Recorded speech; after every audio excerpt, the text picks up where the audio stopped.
Well, hi everybody. My name's Louis. I'm from Blue Gypsy Homestead. Tonight we're going to go through a couple of things. Specifically, I'm going to show you how to hot pack beans. I have other videos coming up, but it's been a busy summer, so I haven't been able to get to you. But anyway, what it is that you have beans that, dried beans that you keep on the shelf, and they will keep for a long time. But what the problem is that they're not ready to use. So you'll have to cook them. And if you cook them, they take time. So what this method today is going to show you is how to hot pack beans so that they're cooked and ready to go. It takes, you've got to set aside a good couple of hours to get this done. The equipment that you're going to need, of course, is jars. I'm going to use 500 milliliter jars. I think those are pints. You're going to need your pressure canner as well, some vinegar, salt, and paper towel is probably the best way to go with this. So, just so you know, dried beans will keep on a shelf for a long time. Again, the only problem is that you have to cook them before you can use them. This way, what you can do is cook them. They will be in a jar, sealed, shelf stable, and ready to go, just as if you'd open a can of beans that you bought at the store, essentially. The only difference is these beans, you'll know exactly what's in them because I'm going to detail very simply what you're going to be doing with them. Not a lot of help, not a lot of work to do, but it will take some time. Anyways, without further ado, I'm going to move you on to that and I will talk to you at the end. So basically what we're going to do now is we're going to start by taking out what we need. We've gathered all the jars together, we've gathered the beans, the funnel, all the important things. Now, I've taken out 6 jars here, 6 500 milliliter jars, which is about 2 cups. And I know that the amount of beans I have here will fill those 6 jars. So I line them up, and that's mostly for convenience. Then what I'll do is I'll start to take off the tops. Now, a lot of people will ask, do I actually sterilize the tops? Well, these are brand new jars, so you don't actually have to. But one of the things I will do later on is you'll notice I'll wet the rims and the actual caps. So now I've lined up the jars again, just to make it easier.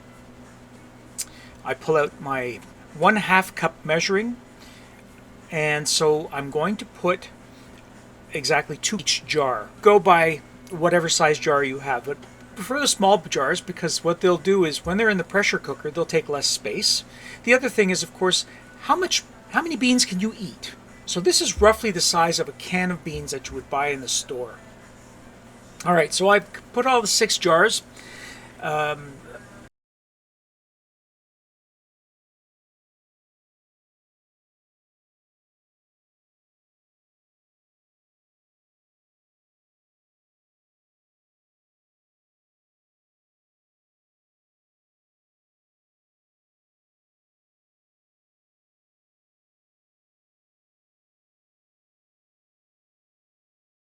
The beans are in all the 6 jars.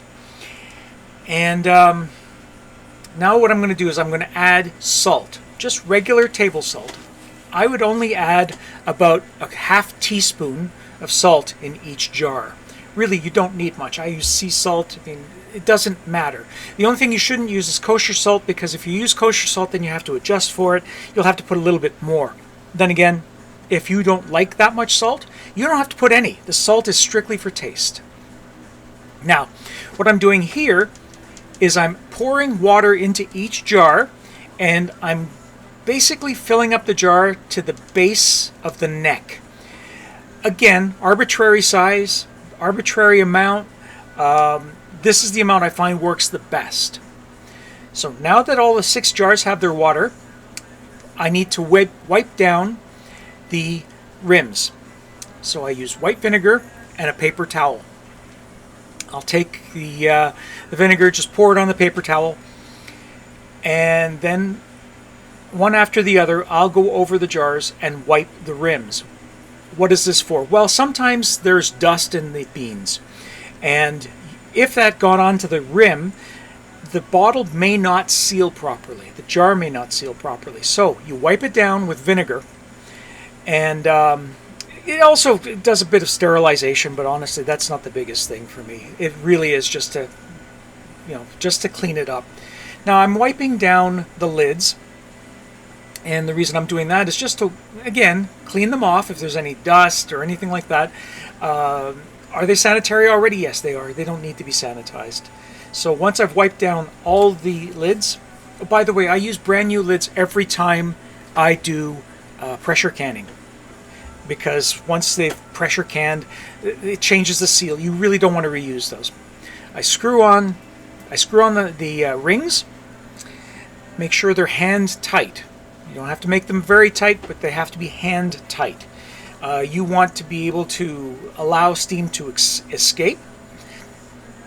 Once everything's put together, it's sealed. I shake up the bottles so that I can mix the salt in with the beans a little more evenly. So now you've basically got salty water and beans. That's it. There's nothing else in here. Now, the next thing you can do, and you can do this ahead of time, is you want to fill your pressure canner with about 2 inches of water.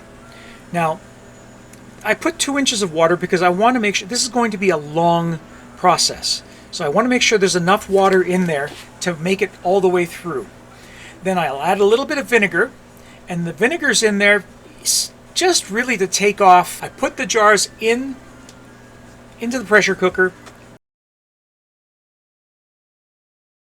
and I close the pressure cooker. Notice I did not put the weight on it yet.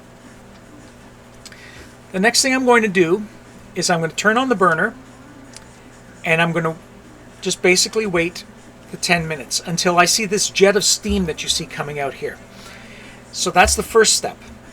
And then when I see the jet coming out, I hit it for 10 minutes. So far we're up to 20 minutes. When the steam is gone for 10 minutes, that's when I put the weight on. The weight will be on now for another 10 minutes.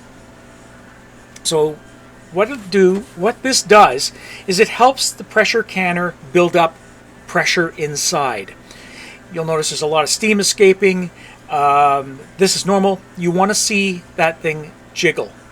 Now, once it starts jiggling like that, I usually turn the temperature down to medium-low, because honestly, and I say medium-low, but it all depends on how much steam is escaping. If you find that the steam is whistling for more than 10 seconds, you'll want to turn the heat down to low. After 90 minutes have gone by, the process is done, but what you need to do is make sure that you release the steam. The little red button is dropped. You can take off the weight safely. Open the pot away from you so that the steam can escape. You don't want to get burned.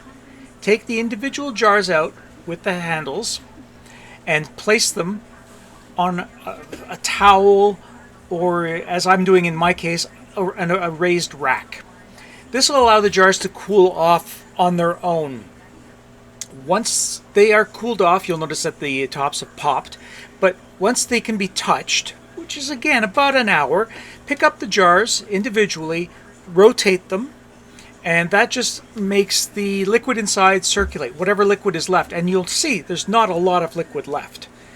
That's when you'll know that the beans are done. So let's summarize. Prepare everything you need.